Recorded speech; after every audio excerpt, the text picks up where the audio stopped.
ओम शांति। 26/4/2024 की मुरली है। मुख्य रूप से बाबा ने कहा, इस पढ़ाई में सबसे ऊंची सब्जेक्ट है भाई भाई की दृष्टि पक्की करना। बाप ने ज्ञान का जो तीसरा नेत्र दिया है, उस नेत्र से आत्मा भाई भाई को देखो। जरा भी आंखें धोखा ना दे। किसी भी देहधारी के नाम रूप में बुद्धि न जाए। बुद्धि में जरा भी विकारी छीछी संकल्प न चले। यह है मेहनत। आगे कहा, मनसा वाचा कर्मणा पावन बनना है। बुद्धि में विकारी संकल्प भी ना आए, इसके लिए आत्मा भाई भाई हूँ यह अभ्यास करना है। किसी के नाम रूप में नहीं फंसना है। जैसे बाप वफादार है, बच्चों को सुधार कर साथ ले जाते हैं, ऐसे वफादार रहना है। कभी भी फारकती या डाइवोर्स नहीं देना। अब सुनते हैं महावाक्यों को विस्तार से। बाबा ने कहा, मीठे बच्चे, शरीर निर्वाह अर्थ कर्म करते हुए बेहद की उन्नति करो। जितना अच्छी रीति बेहद की पढ़ाई पढ़ेंगे, उतनी उन्नति होगी। प्रश्न है, तुम बच्चे जो बेहद की पढ़ाई पढ़ रहे हो, इसमें सबसे ऊंच डिफिकल्ट सब्जेक्ट कौन सी है? उत्तर, इस पढ़ाई में सबसे ऊंची सब्जेक्ट है भाई भाई की दृष्टि पक्की करना। बाप ने ज्ञान का जो तीसरा नेत्र दिया है, उस नेत्र से आत्मा भाई भाई को देखो। जरा भी आंखें धोखा ना दे। किसी भी देहधारी के नाम रूप में बुद्धि न जाए। बुद्धि में जरा भी विकारी छीछी संकल्प न चले। यह है मेहनत। इस सब्जेक्ट में पास होने वाले विश्व का मालिक बन जाएंगे। ओम शांति। बेहद का बाप बैठ बेहद के बच्चों को समझाते हैं। हर एक बात एक हद की होती है, दूसरी बेहद की भी होती है। इतना समय तुम हद में थे, अब बेहद में हो। तुम्हारी पढ़ाई भी बेहद की है। बेहद की बादशाही के लिए पढ़ाई है। इससे बड़ी पढ़ाई कोई होती नहीं। कौन पढ़ाते हैं? बेहद का बाप भगवान। शरीर निर्वाह अर्थ भी सब कुछ करना है, फिर अपनी उन्नति के लिए भी कुछ करना होता है। बहुत लोग नौकरी करते भी उन्नति के लिए पढ़ते रहते हैं। वहाँ है हद की उन्नति, यहाँ बेहद बाप के पास है बेहद की उन्नति। बाप कहते हैं, हद की और बेहद की दोनों उन्नति करो। बुद्धि से समझते हो हमको बेहद की सच्ची कमाई अब करनी है। यहाँ तो सब कुछ मिट्टी में मिल जाना है। जितना जितना तुम बेहद की कमाई में जोर भरते जाएंगे, तो हद के कमाई की बातें भूलती जाएगी। सब समझ जाएंगे अब विनाश होना है।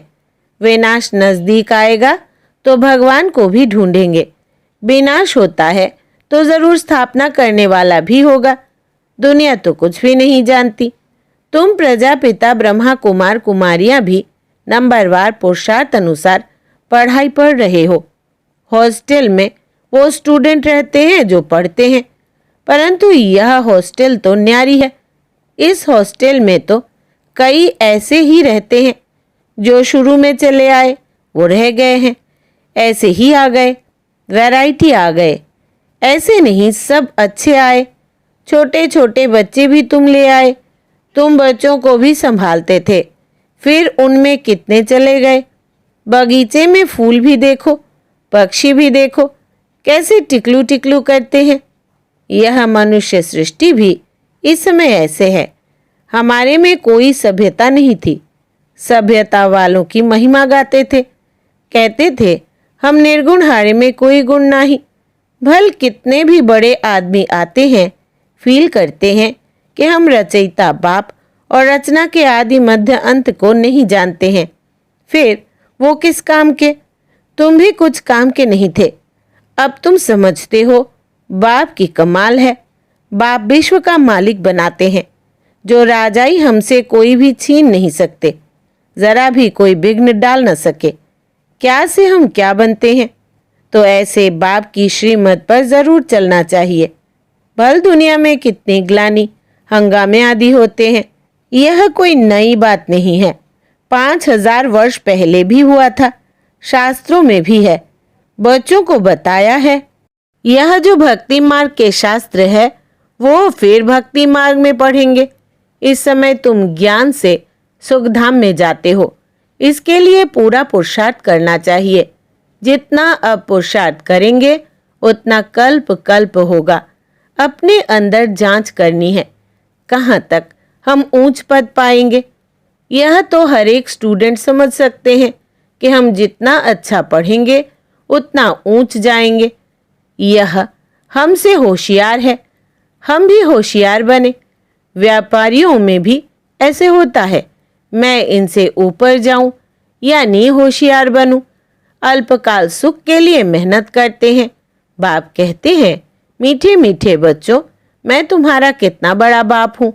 साकारी बाप भी है तो निराकारी भी है, दोनों इकट्ठे हैं।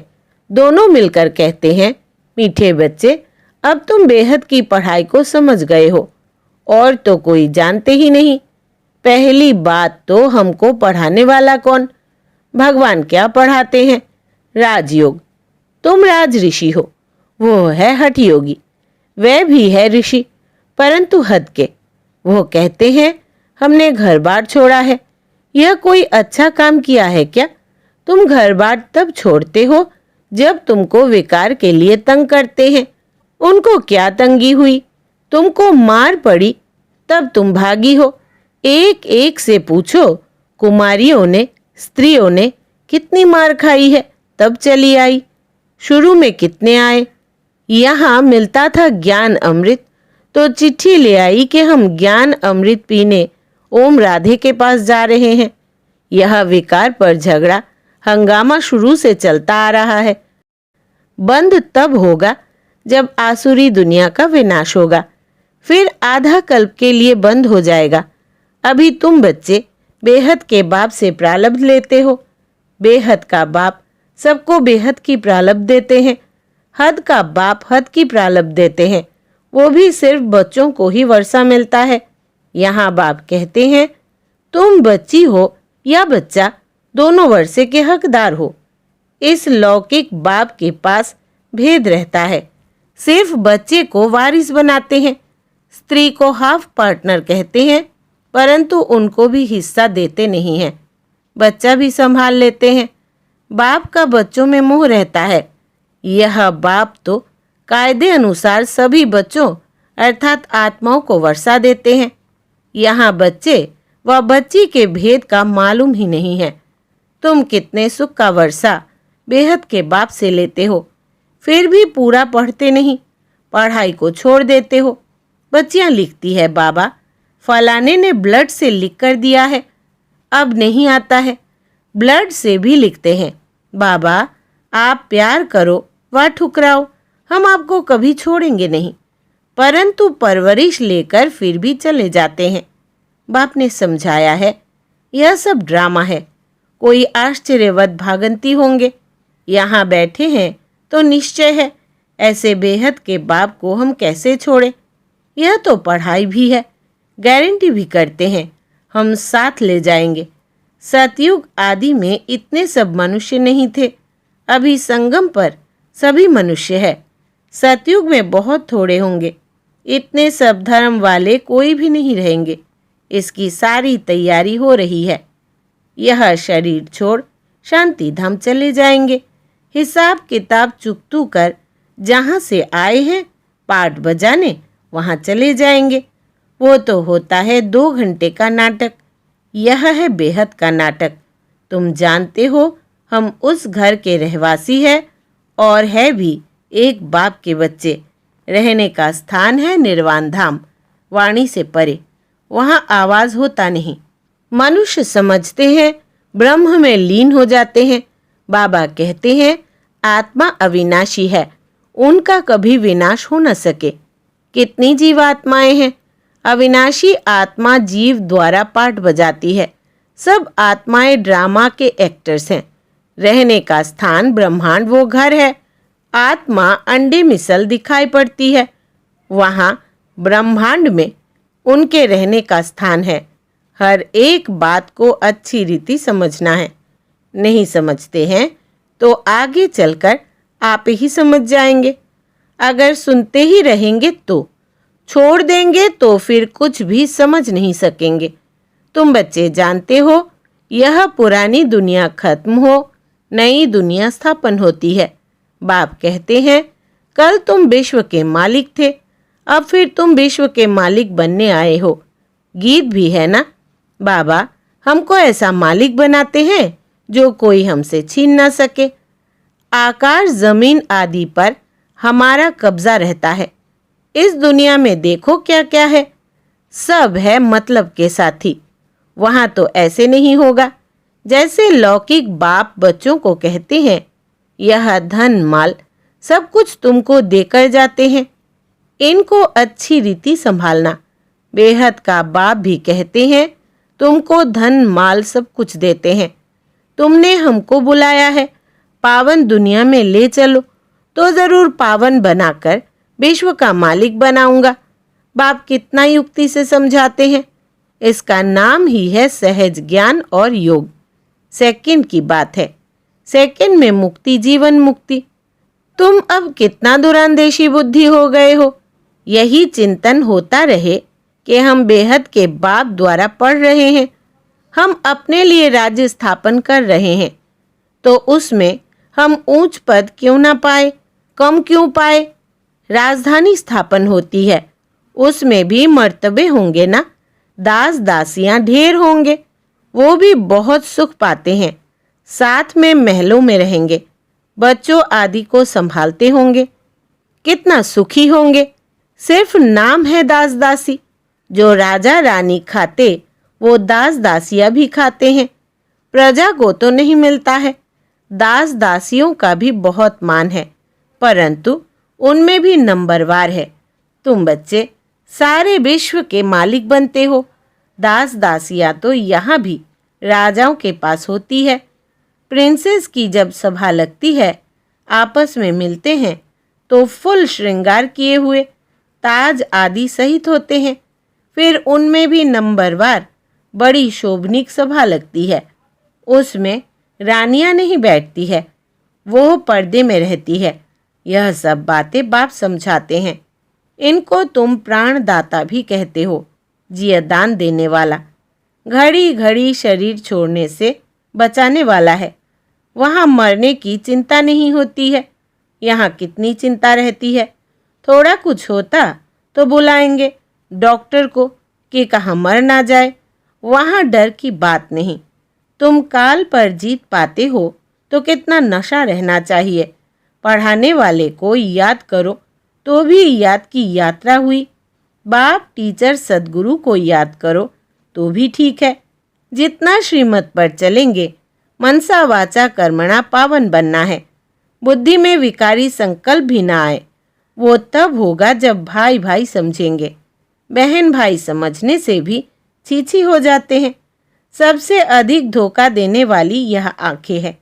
इसलिए बाप ने तीसरा नेत्र दिया है, तो अपने को आत्मा समझ भाई भाई को देखो।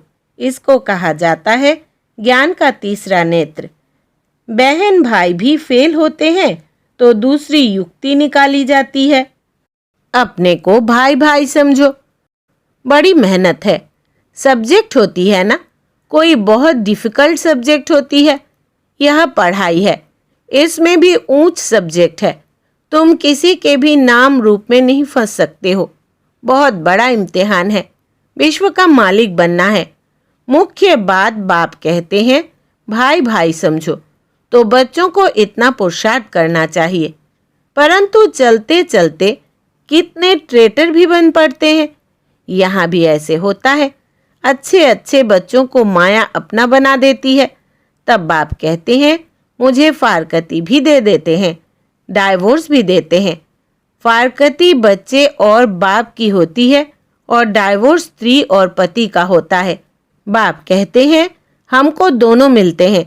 अच्छी अच्छी बच्चियां भी डाइवोर्स दे जाकर रावण की बन जाती है।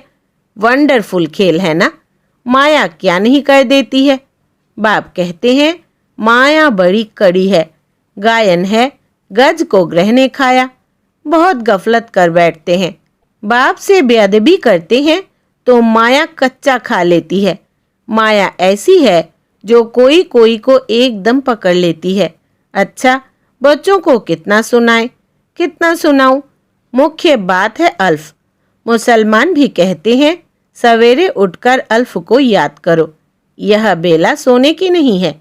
इस उपाय से ही विकर्म विनाश होते हैं और कोई उपाय नहीं। बाप तुम बच्चों के साथ कितना वफादार है, कभी तुमको छोड़ेंगे नहीं। आई ही है सुधार कर साथ ले जाने। याद की यात्रा से ही तुम सतो प्रधान होंगे, उस तरफ जमा होता जाएगा। बाप कहते हैं अपना चोपड़ा रखो, कितना याद करते हैं, कितनी सर्विस करते हैं। व्यापारी लोग घाटा देखते हैं तो खबरदार रहते हैं, घाटा नहीं डालना चाहिए, कल्प कल्पांतर का घाटा पड़ जाता है।